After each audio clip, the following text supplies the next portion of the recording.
So first thing first, Ted, how are you? I am doing well. How about yourself? I'm not too bad at all. Good. Before we jump into the music, I'd like to go back to your kind of beginnings with Death Angel because now I'm not sure if this is correct, but I read somewhere that you heard the first demo that the band ever put out. What was your initial impression?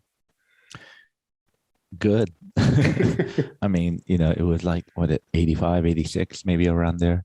I've heard The Killer's one demo and I was blown away, actually. I mean, I've heard, back then in the Bay Area, you just hear about a lot of bands either through word of mouth or, of course, Ron Quintana's KUSF and, just friends around the neighborhood and around the city just talking about, Bay Area thrash bands. And I've heard a demo and it was just insane, great songs and whatnot. And also what kind of resonated to me is they were young, just like my age. Andy was the same age as me. We were young. And of course, a common bond of Filipino descent. So that kind of made me go, all right, I'll check these guys out. Then from there, I've seen them on every album. I saw them on Ultraviolence, Frolic, and Act 3. So then the band disbanded. So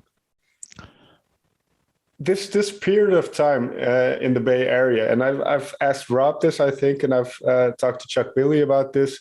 What kind, for somebody who's lived in the Netherlands and has no kind of real conception of what that was like, what was it like? What was it growing up around all that music? Oh man, it was. I've always tell people this. I'm glad I lived it, but that time is never gonna happen again.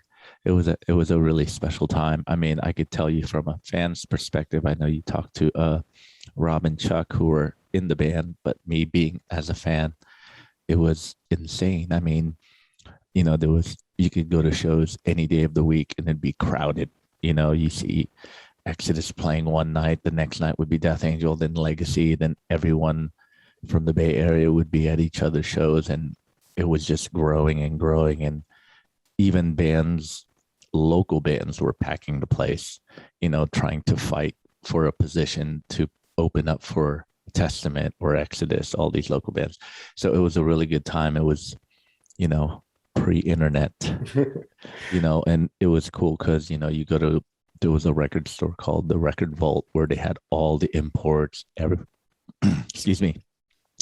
Everyone would hang out there. Everyone would bring their demos to sell there. So it was like one spot where everyone went in San Francisco, the Record Vault, and across the bridge in the East Bay, there was the Record Exchange. So it was a really healthy scene, but it was so new, and I'm glad to be a part of it when it was creating and coming up. It was awesome. And I mean, you guys, Holland, the Netherlands, a big Bay Area thrash fans. If we have a lot of friends who love Bay Area thrash who actually came here to see shows. And, we could say the same thing for Europe. We love the new wave of British heavy metal, the German thrash scene. I mean, Holland has its scene with Gorefest and all the other bands that come out there. So it was, we're always curious about you guys, and you guys are always curious about us, and one big happy family right there. I think the biggest difference is the weather then. You had nice weather, we not so much. Yeah, but you have shawarma and we don't. Fair enough. Around this time, you say you were quite young. And I believe when the demo first came out, 85, you must have been around 13 or so. Around that age, what were your aspirations? Did you always want to be in a band? Did you think when you saw these people play, well, I'm going to be that one day? Oh, totally. I mean, I got into heavy music through an older sibling, and, just something about that energy. Then when it's Metallica started it all for me, then everything else trickled. When I first heard Kill 'Em All, I was like, this is it. This is the type of music that spoke to me, because I had older brother who was listening to bands like, like Journey, Iron Maiden, Zeppelin, and all that, which is all great bands. But Metallica started it all for me because it seemed like it was my band. I discovered it myself, and I didn't discover it through anybody else. So from there on, then it trickles. But yeah, that whole scene, I want to play that intense music. I want to be up there and play. It's kind of hard to say. It was just a calling. You know what I mean? Do you get the same response? I don't know if response is the right word. Do you get the same feeling these days still from the type of music that Oh you make? yeah. Oh yeah. But the only difference is I'm older. I'm not gonna go into the pit and go crazy, but I will be in the crowd and enjoy a really good show nowadays. Before, when I was young, the first thing you do is, as soon as the band goes in, go in the pit, go ride the crowd, stage dive. Now it's more like I want to absorb the music and absorb the show and the presentation and the musicianship, and just, I'll headbang, but I'm not going into the pit. But, I still feel the same way about it as I did when I was young, but just I react differently. Right. And then I suppose it is different once you're the one on stage, right? Because then you have less time to be kind of in the crowd as well. And also you might look at the music very differently. Has that happened for you, where you're almost watching other musicians play as a professional? You kind of try to figure out what they're doing? All the time. All the time. I like to, see what they're doing. Like, especially if I'm a big fan, I like to, when a song comes on, like, I'll just throw out a band, Creator. When they play Riot of Violence, I want to see what riff that is, like, because I remember being a kid listening to the album. Now I'm seeing it and I'm like, I want to know what riff, what are they playing, and what is Ventor doing on the drums and when he's singing. So I still get fanboy, of course. Once you lose the fanboy, you should just stop. Especially in your story then, because you started out as a fan, then the band, as you mentioned, disbanded, didn't really play in the 90s, and then they did a concert, I think it was a charity for Chuck Billy, if I'm not mistaken. Yeah, Thrash of the Titans. When they asked you, well, what went through your mind? Was this kind of like a eureka moment, or were you already established as a musician enough that you felt like, okay, this is...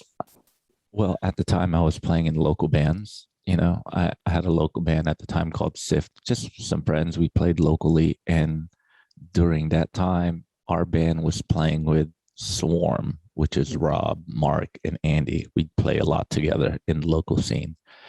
And, when Thrash of the Titans came around, I remember seeing the flyer. I was like, oh man, this is going to be a really good show. Benefit for Chuck. You saw all these bands like Violence, Exodus, Heathen, all these names started popping up. And then one time I saw the new flyer. It had Death Angel. And I was excited. I was like, whoa, these guys are getting back together. That's insane. And I remember Rob calling me. I was at work at the time. I worked in corporate America.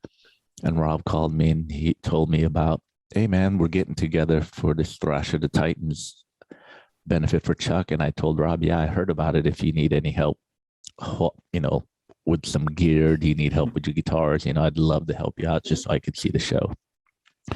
Then Rob asked me, well, actually, I was going to ask you if you wanted to play, because we got a hold of Gus, the original guitar player. And he was in the Philippines at the time, and he wasn't interested in playing in Death Angel no more, but he gave his blessing. So that day I was excited.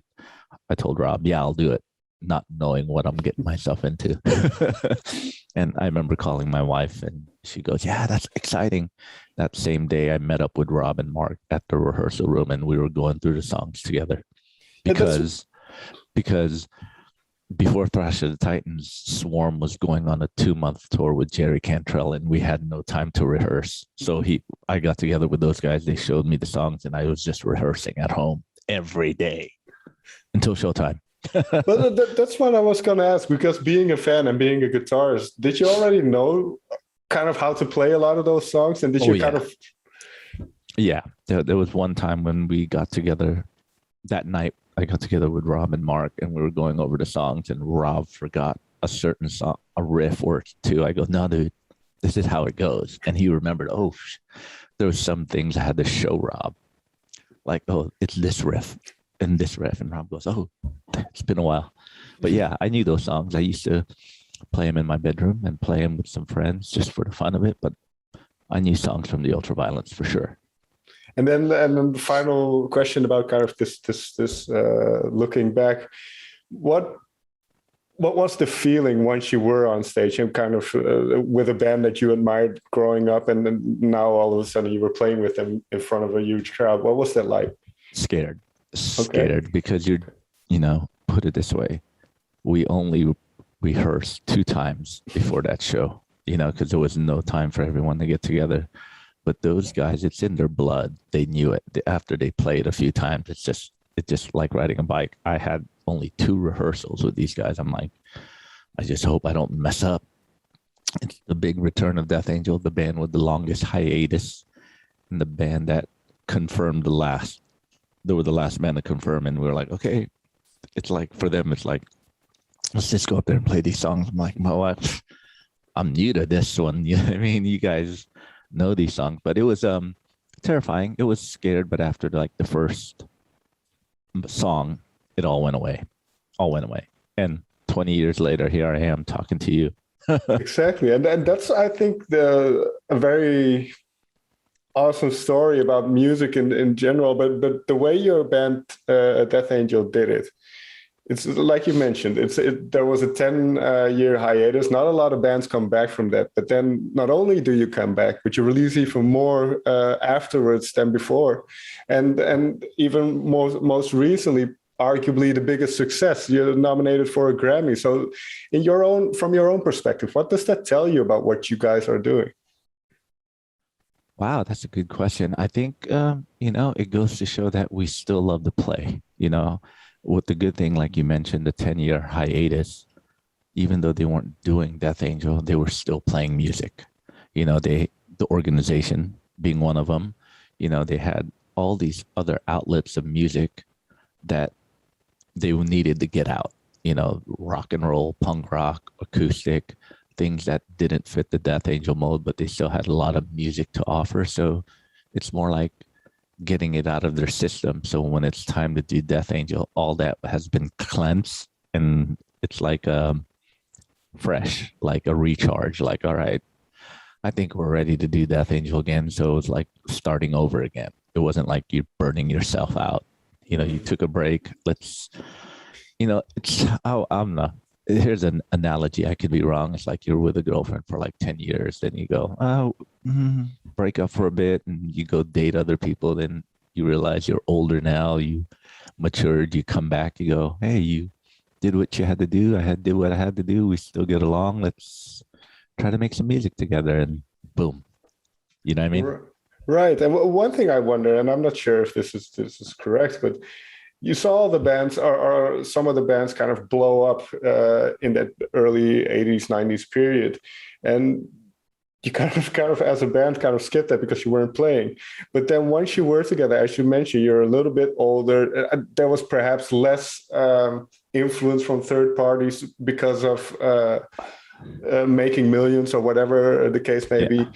So did that help? Did that kind of keep the band, even though there have been different members, did that keep the band closer together, that kind of making money or success wasn't the only thing on your minds?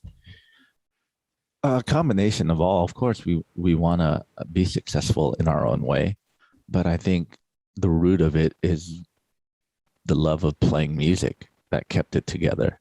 We have through our ups and downs, but if the root of it all, the heart, is you still want to do it, then that's what keeps you going. Some people lose it, some people don't, but we've had some member changes. It was hard, but we stuck together, and this is all we need. This is all we know. This is all we want to do. And when you have that feeling, you just do whatever you can to keep going. And it shows in the music too. You get all this frustration and anger and, sometimes disappointment, and you just channel all that through the music. And, I think the music that we're putting out now is, it's good. It's great. It's just different from the 80s. People like to compare. I just think it's a chapter in time, But this mentality, I suppose, was very, very well captured in the title, The Dream Calls for Blood, right? It's kind of, that it's going to be hard work. You're going to have to suffer a little bit if you want to do what you want to do. I mean, yeah, in that we are still suffering. But I mean, you could say that for any job, for any industry, sure, for any career, is you find something you want to do, it's not going to be pretty. It's, you can have your ups and downs. You're going to have good times and bad times. But, if your heart's into it, then you just keep going. You just, a good saying I heard the other day, you'll get more riches doing it for passion than doing it for money. So. Yeah, I very much agree with that. Now, moving towards the live album that you're releasing, because it's pretty much a recording of a live stream you did this year in May. Have you heard it? Have you heard it? I have, yes. Okay, good. Well, one thing first, before we get into the music, that I noticed was there were no songs from The Art of Dying and no songs from Ultraviolence. Why not? Wow, that's a good question. We've when we decided to do this live stream, I'll tell you the whole story. We did our annual Christmas show live stream in 2020. We usually have it in San Francisco to a crowd, but since the pandemic, we did it virtually.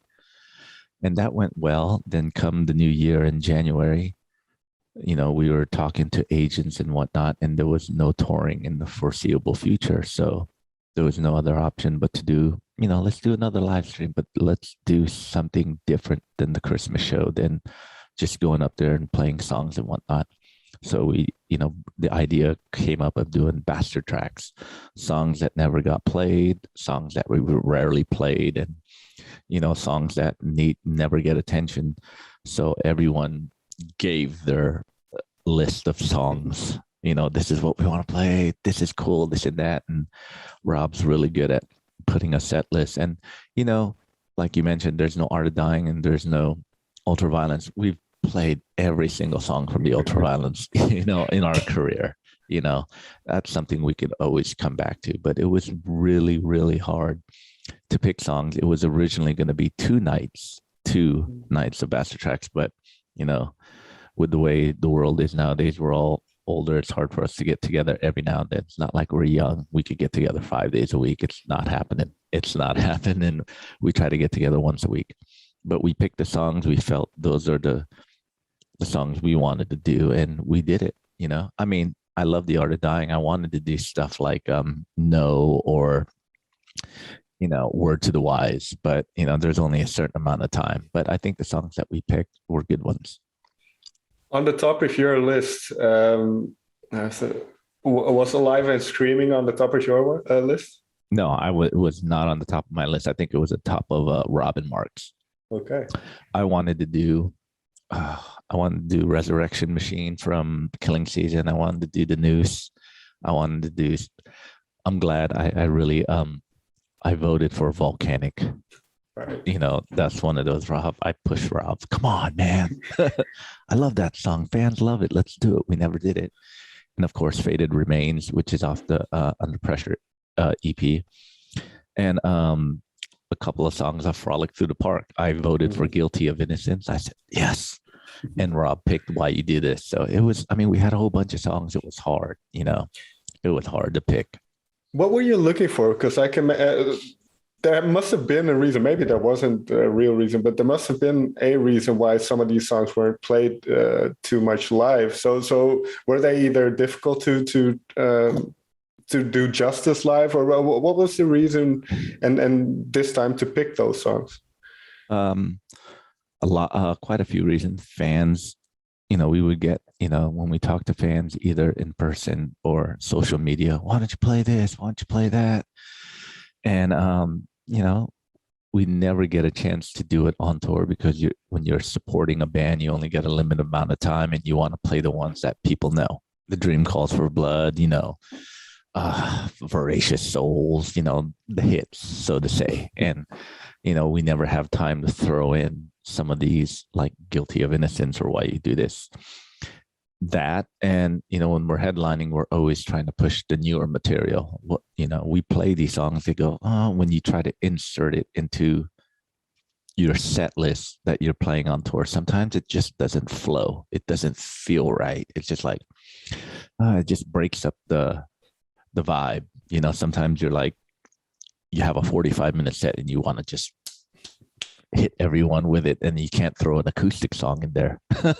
Sure. So that's one of some reasons. Some other reasons is just we forgot about it. It's just there. Sometimes it's just good on record than it is live, you know, and, you know, inspiration as well, you know, like we said earlier, I brought up Metallica. Metallica's one, you know, there was inspiration where they could pretty much play any song off their discography. And I like the fact that they switch it up. And that was an idea, like, let's just try something different for once instead of playing like kind of like the same songs.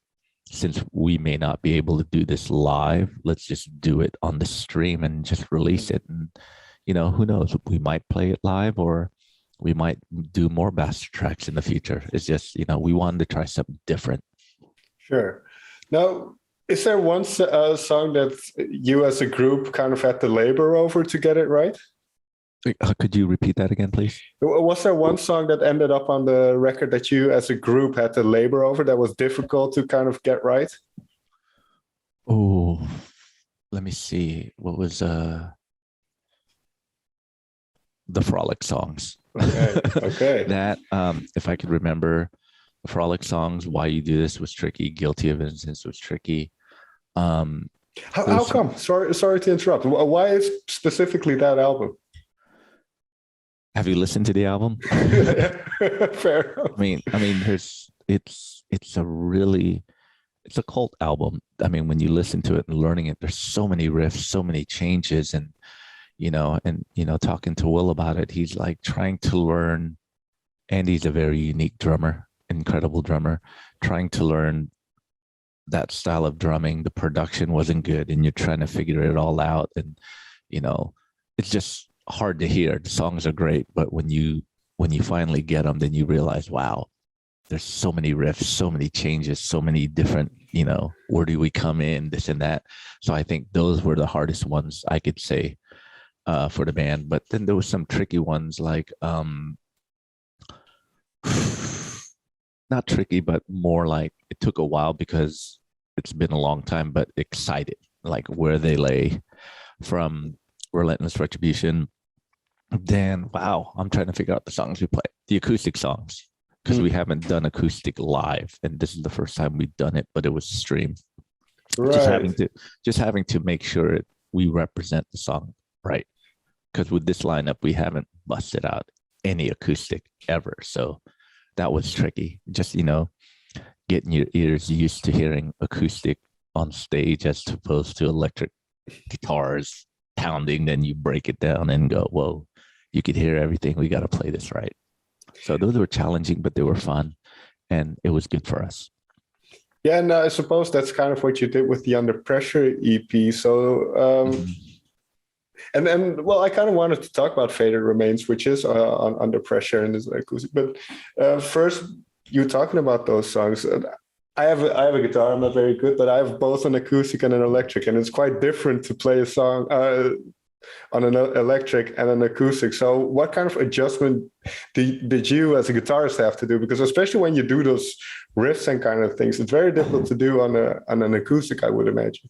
Oh yeah, it is. I mean, you know, with the acoustic, it's a totally different monster. You know, it's all, you could hear everything, and it's not like you know, you have distortion, you have, well, you know, pounding drums, and you know, when you're playing fast music, it's just, you could get away with a lot of things, as you know. But with acoustic, everything is like stripped down. You know, it's just string and wood and vocals. So you got to make sure you got to play it right. In certain chords you do on electric, you got to translate it differently on acoustic so you could hear it. So it's challenging, but you know, Death Angel's known to do stuff like that. So, you know, we're known to do acoustic here and there. So we're, you know, I'm glad we did them. And what I find interesting then about Faded Remains in particular, as you mentioned, with these acoustic songs, you can hear the vocals very clearly, and I really like those lyrics. You as a guitarist, I don't know how much you listen to the lyrics of the band, but is there one song that ended up on the bastard tracks that you really like the lyrics of, that you're really interested in the lyrics? You know, it's funny. It's the two acoustic songs, Volcanic and Faded Remains. You know, with those songs, and I mentioned this before, when they record them. I've been there when they record some of the stuff, and I look at the lyrics, and I never ask Rob or Mark what they're about. I just kind of look at it, and I could relate to it, because it's a personal thing. When they write lyrics, it's personal to them. So I don't like to pry. I just like to look at it and go, I think I know where you're coming from. I feel the same way. And that's it. And that's the good thing about music. If you could relate to it and don't have to ask the person who wrote it, tell me what it means, because it's personal to them. Maybe they don't want to say anything. They just want to release it and for you to get your own interpretation. So the acoustic songs, I mean, I listen to all the lyrics and I love them, but for some reason, Volcanic and Faded Remains is the one I go, because I love that softer side as much as the heavier, brutal, intense side. Well, you mentioned something interesting then, because I think even though you've played very fast and loud over your careers, from what I've gathered, you all have very, very broad ranges of influences. And then, I mean, David Bowie is a good example of something like that, tackling a song like that. So from your perspective, what is one influence that you might have that people might not expect from you? Me? Wow. There's so many. Tom Petty and the Heartbreakers would be one of my favorites of all time. I love his songwriting, very simple, very catchy, and it just feels good. There's a lot of new artists I've been listening to. George Ezra from the UK.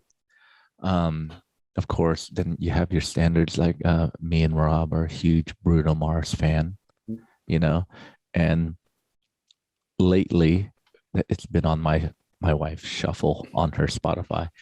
Billie Eilish. Okay. I like Billie Eilish a lot. Adele. You can never go wrong with Adele. And, I do have, and as of lately, I've been listening to the whole discography of the Foo Fighters. I like that style of music, because it's really poppy, but it has that heavy metal edge to it. You could hear in the guitar tones, but, there's, very hooky choruses and hooky verses. And I like stuff like that a lot. And now you mentioned all these influences, and obviously you have your own musical identities as a band and as individuals.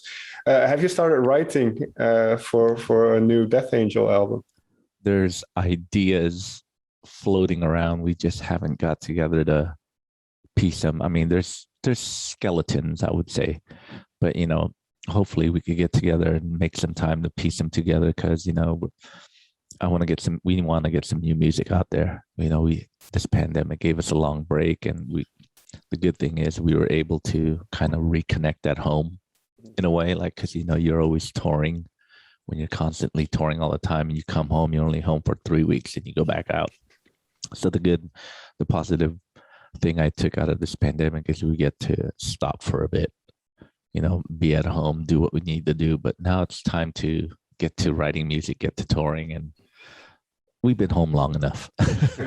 Well, final question now. What is one thing that you did being stuck at home? Kind of what something you did just for yourself that had nothing to do with music?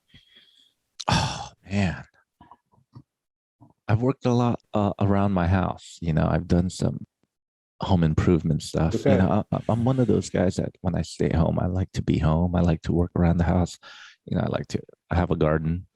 I like to mow the lawn. I like to walk my dog. I just like to do domestic stuff. Like, hey, my wife works at home, so I like to make sure, okay, let me go get the cars taken care of, get the car washed. Let me go grocery shopping. Let me do this. I just like that domestic stuff. It's fun. Is it for me? Because I've spoken with a lot of musicians about this kind of stuff, and some they kind of can't ground themselves once they come off tour, and even buying a bottle of milk is weird to them. Going to the grocery store. What is that for you, Ben? Like you said, your life has so much been, or part of your life has so much been being on the road and being this touring musician. That's kind of part of your identity, at least. So when that was taken away, what was that like? At first it was like, oh, what are we gonna do? But you have two options. You could either sit there and sulk and be mad and do nothing, or like be depressed, which a lot of people did. Excuse me. they either start drinking or doing whatever, or you can pivot and figure something out. And, I figured something out. I need balance in my life. I can't just be on the road and come back and go, I need to be back on the road. I need that balance so I could enjoy each part of my life. I could enjoy the domestic part when I'm not home. I look forward to it. And when I'm kind of almost tired of that, I want to go back on the road. And I think it's important for everyone to have some sort of balance, because too much of a good thing could be bad, really bad. Fair enough. It sounds like you speak from experience, but yeah, I think we all do. And we all have our struggles and our good points and high points and low points. We just got to learn from it and figure it out. Well, one last question then, and I think I already kind of know the answer, but what has kind of this whole 2-year weird situation made you realize about what you want to do, what you want to do with this music, what you want to do in life? Wow, that is a good question. I've thought about a lot of things because, like, as you know, the music landscape is always changing, from buying vinyl to CDs. Now it's streaming. A lot of people are doing things online, a lot of live streams, so I've been trying to figure out what the band could do, and myself too. I've done live streams. I have my own podcast, which I do on Saturdays, and I try to do that. And I'm just trying to learn from other people, what are they doing during this time, and how could they survive in the music business as an individual and band. So I've been reaching out to people and it's like, what are you doing? Why are you doing that? Why are you doing this? How does this work? And just, we're still trying to figure out, because what I may do now or what the band does now may not be working a year later. Sure. Because the landscape is so much changing. Like you mentioned, you used to break it up into 4 parts, FaceCulture. Now you just don't, because podcast is just running 3 hours long. So you have to figure out ways, okay, we can't do 4 parts. Let's just do 1 part. And you just figure it out as you go. You have to adapt a little bit. Exactly. All right. Thank you so much for taking the time to talk with me. Dank je wel. Thank you.